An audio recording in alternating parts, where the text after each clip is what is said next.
بسم اللہ الرحمن الرحیم۔ السلام علیکم پیارے دوستو، اگر آپ کسی کے گھر مہمان بن کر جائے تو ان 7 باتوں اور آداب کا خیال ضرور رکھیں۔ نمبر 1، کسی کے گھر مناسب وقت میں جانے کی کوشش کرے تاکہ میزبان پر گراں نہ گزرے۔ نمبر 2، رہائش یا کھانے میں فرمائش نہ کرے، جو نصیب سے مل جائے اس پہ خوش ہو جائے۔ نمبر 3، کھانا کھاتے وقت یا بعد میں عیب نہ نکالے، اور پوچھا جائے تو ماشاء اللہ کہہ دے۔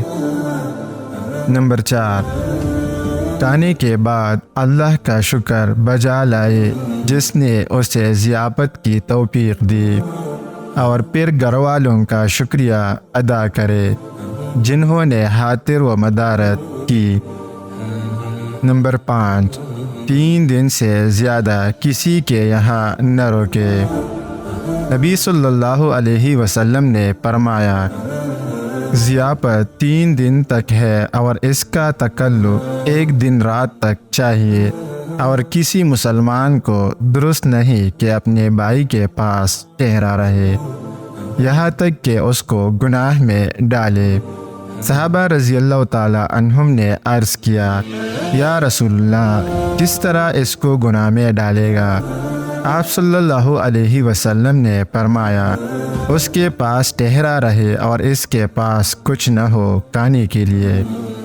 3 دن سے زیادہ ٹہلنے میں گھر والوں کے لیے دقت ہے، اور اس سے خود کی شخصیت بھی مجروح ہوتی ہے، اس لیے کسی کو مشقت میں ڈال کر گنہگار نہیں بننا چاہیے۔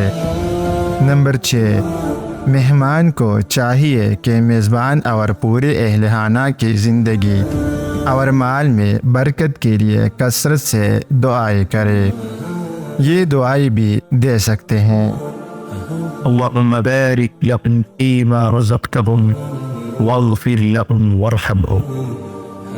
اے اللہ، جو کچھ تو نے انہیں دیا ہے اس میں ان کے لیے برکت فرما، اور انہیں معاف فرما، اور ان پر رحم فرما۔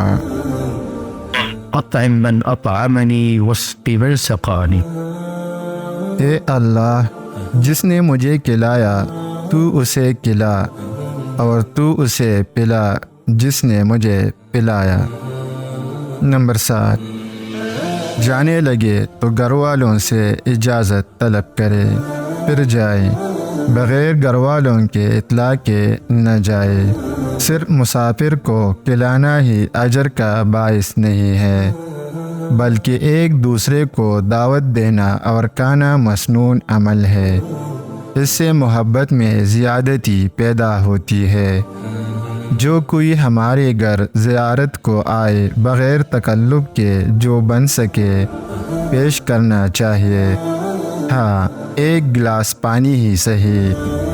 غریب و مسکین، نادار و یتیم، خلاش و مفلس اور فقیر و حاجت مند کو کھلانا اجر و ثواب کا کام ہے۔ اللہ ہم سب کو دین کی سمجھ دے اور اس کے مطابق عمل کرنے کی توفیق دے۔